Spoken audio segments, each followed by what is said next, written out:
Today we are taking a look at the 2025 Mazda CX-90, Mazda's three-row midsize SUV and the largest vehicle they offer. This car competes in a highly competitive category, that three-row midsize SUV category, but it also offers a lot of things that other vehicles in this category do not offer. This is the Turbo Premium Plus trim level. So it's the top of the line version of this car's base engine, which we'll get into more in this video, and it's actually received a price decrease this year, so it is cheaper than before. So let's take a look at what Mazda has done for this 2025 Mazda CX-90 in this detailed walk around. All right, getting right into it, this car, the CX-90, has a sister car called the CX-70. It's the exact same model, just without the third row.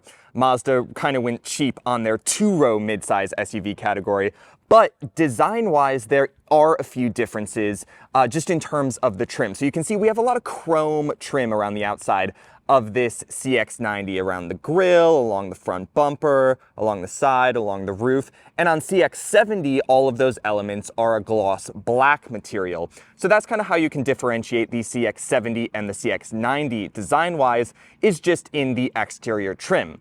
Another thing that this car has that higher-end CX-90s do not have is this plastic cladding along the wheel wells and along the base of the doors that kind of goes around the car. So the higher end models that use the upgraded engine, the upgraded powertrain, the Turbo S powertrain, have body colored segments there that definitely make the car look a bit more premium. This being the base engine, they have plastic cladding. So that's how you can visually differentiate both CX-90 from CX-70 and the base engine from the higher end engines.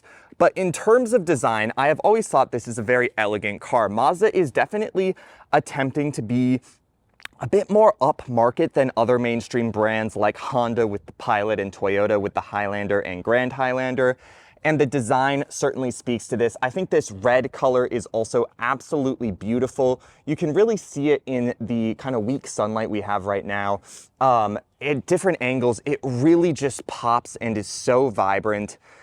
And I think overall, it's a really good looking car. The back has some strange proportions in my opinion, but on the whole, I think Mazda did a really good job with this CX-90 when it came out 2 years ago for the 2024 model year. Coming along to the side, you can see we get 21-inch rims on this Premium Plus, this Turbo Premium Plus trim level. I think they're a pretty good design.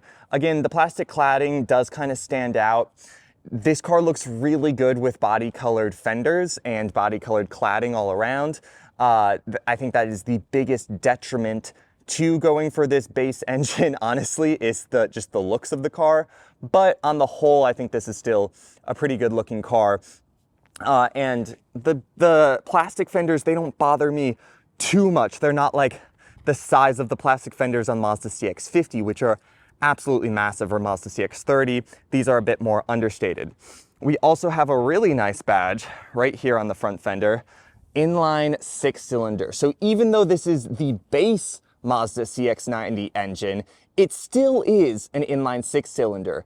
I think that's really cool that Mazda offers an inline 6-cylinder. In fact, that it is the base engine on the CX-90, excuse me. No other car in this segment, in the mainstream three-row midsize SUV segment, uses an inline 6-cylinder. Mazda is the only one, and that's the big thing that sets this car apart from its competitors. Getting more into the design on the side of this vehicle, we can see we have a cool Mazda logo kind of stamped into this chrome trim down at the bottom. Definitely adds to the premium design of this car, really in line with that inline 6-cylinder badge. You see what I did there? Inline 6-cylinder, very nice. Yeah, and it just really does help make this car look quite premium. And coming around to the back, I think this is kind of its most awkward angle. It is definitely a bit bulbous back here, but bulbous does mean practical. This isn't the largest three-row midsize SUV. Something like a Buick Enclave, GMC Acadia, that General Motors three-row midsize SUV is definitely a bit more spacious on the inside and large on the outside as a result, but this is definitely your sleeker, chicer choice. And coming around back, you can see we have pretty elegant taillights, some nice badging, CX-90, and this is the eSkyActiv G engine. E standing for the fact that this is a mild hybrid. There is a plug-in hybrid version of CX-90. This is not that, even though it does have that E in the engine name. This is just a mild hybrid. And down below, the exhaust tips are hidden on this CX-90 Turbo Premium Plus. But let's talk about this engine, because this is, in my opinion, one of the best parts of this CX-90 and its biggest selling points. There are 3 different powertrains on offer, but this one is the least expensive one, and it's still pretty awesome. It's a 3.3-liter turbocharged inline 6-cylinder mild hybrid system that produces 280 horsepower and 332 pound-feet of torque. So still pretty healthy figures, not as powerful as other vehicles in this segment. Vehicles like the Buick Enclave do make like 320 horsepower in the 320s, although the Turbo S version of this engine, which is the top of the line CX-90, produces 340 horsepower. But honestly, I don't think you're going to notice it. This is still a very smooth engine, a very powerful engine. 332 pound-feet of torque is plenty. And as this is a mild hybrid system, you're going to have pretty good fuel economy on this CX-90 for it being such a big car. 24 in the city, 28 on the freeway, 25 combined. Compare that to Buick Enclave's 21 mpg from its turbocharged 4-cylinder. This has more cylinders, is smoother, and is more efficient. That is very impressive. And if you go for the Turbo S version of this engine, the one with 340 horsepower, it gets the same fuel economy rating. So that one has more cylinders, is more powerful, and is smoother, and is more efficient than that Buick's engine. I'm very impressed by this powertrain, one of the CX-90's biggest selling points. There is also a 2.5-liter 4-cylinder plug-in hybrid system that gives you about 25 miles of all-electric driving. And then that 2.5-liter 4-cylinder will kick on after the battery pack is depleted. This is my preferred engine option, the 3.3-liter turbocharged inline 6-cylinder. And honestly, in day-to-day driving, I can't really tell the difference in power output from this version to the one that makes 340 horsepower. Both of them are very smooth. Both are pretty efficient given the circumstances, and both of them definitely make this car stand out in the segment. All right, going from one of this car's strengths now to one of this car's weaknesses, we open up the tailgate, and we're not going to find quite as much space as you will find in the competitors, although I would argue it's still very practical. You're going to find 14.9 cubic feet of storage behind the third row. Still plenty of space for a couple of carry-on suitcases and groceries, without a doubt. Now on this Turbo Premium Plus trim level, we do have to manually lower the third row of seats, which is done easily enough. They are not that far away. And that raises your cargo capacity to 40.1 cubic feet of storage. So again, not quite as much as you might get on other models, but it is still a pretty spacious area and pretty square, which is also nice. And then we do have to go around to the second row in order to lower them on this model, before we find 74.2 cubic feet of storage. I would say this is plenty of space with all the seats folded down. Again, not this car's strong suit, but it is still a pretty spacious area back here, and you get a nice flat load floor, which is also really good. All right, as we climb into the 2025 Mazda CX-90, it's important to note that the only option that this car has is its quite beautiful red paint. Everything else is standard on this Turbo Premium Plus trim level.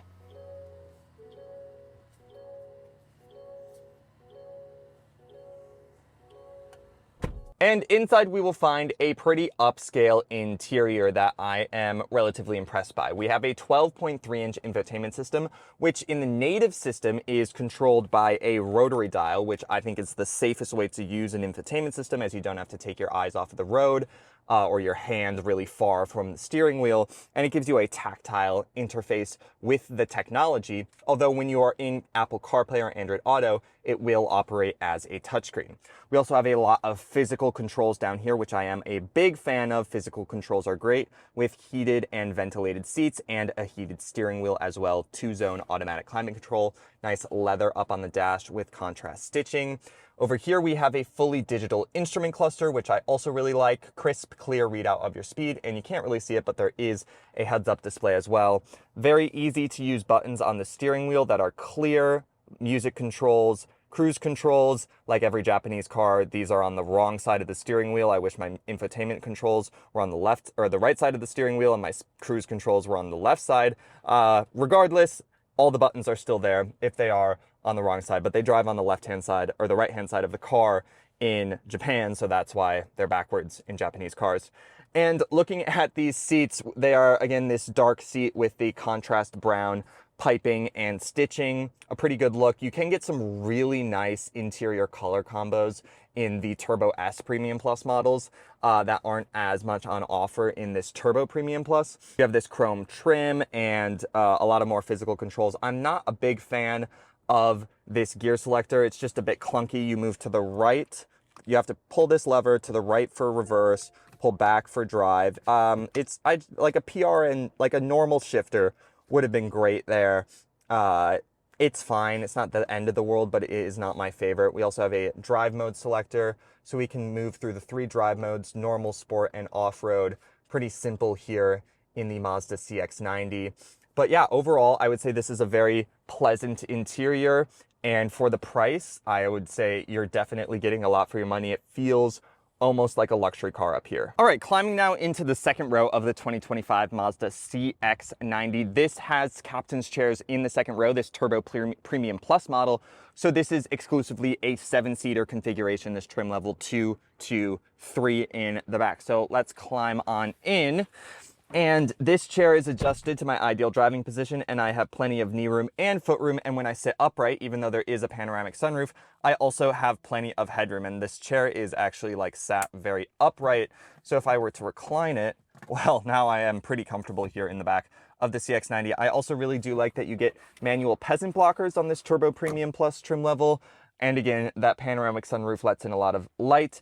You have automatic climate controls back here as well, dual USB-C charging outlets, and 3-zone heated seats for these nice captain's chairs that have the same contrast piping and stitching as the front seats. Now, it is important to note that there's a really big hump actually in the floor of CX-90, a transmission tunnel, in between the seats. So legroom in the third row is going to be a bit tighter than here in the second row, but let me try and climb back there. Now, in order to do that, I'm going to sit my chair back upright and move this to where I still can fit behind my ideal driving position. Definitely a bit more cramped, but now I'm going to try to climb back to sit behind myself, sitting behind myself, and it's definitely a narrow opening to get back here, but I can fit in this chair, as I just showed you, and I can actually fit back here.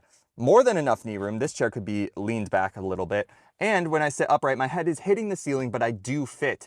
This is actually a bit more space than in the Nissan Armada, the new Nissan Armada, which I was just filming with. Sitting in the back of that, I feel like I had less knee room and headroom than in this car. I could fit back here for a couple of hours for sure. I wouldn't be the happiest, but it's actually pretty spacious. And here, if I sat in the middle row, say there's only 5 people in the car, well, then I could stretch my legs out. It's not that wide of an opening, that's what I was saying, but it is there if you want it. You also get USB-C charging outlet, 2 of those here in the back, and 4 cup holders total, so that's nice. There's also air vents back here. So not like the best rear seats, third row seats, but better than I was expecting for the size of this car, the cargo capacity numbers, and the exterior dimensions. Pretty impressed. So that was a detailed walk around of the 2025 Mazda CX-90. Now we need to talk about price. So when this model was launched in 2023 for the 2024 model year, this trim level, the Turbo Premium Plus trim level, had a starting price of $52,950. For 2025, this trim level has a starting price of $49,400. That's over $3,500 less expensive than it was before. And when we're talking about a $50,000 vehicle, that might not seem like a lot, but that is still $3,500 that is in your pocket versus in a depreciating asset. And inflation is real, so that's $3,500 you can spend on things that have gotten more expensive. I'm pretty impressed that Mazda has decreased the price on this model, especially because it is a premium offering in this segment. It has a really great engine that's both efficient, smooth, and powerful. It has a lot of luxury touches. Like this car has heated ventilated seats, a heated steering wheel, a panoramic sunroof, a really nice infotainment system, great looks, that great engine. all for less than $50,000. Now that's before destination charge. This model you see sitting here is $51,000 with its destination charge and this $500 red paint, but still $51,000 almost seems like a bargain for this nice of an SUV. Thanks for watching. Like, comment, share, and subscribe, and I'll catch you guys in my next video.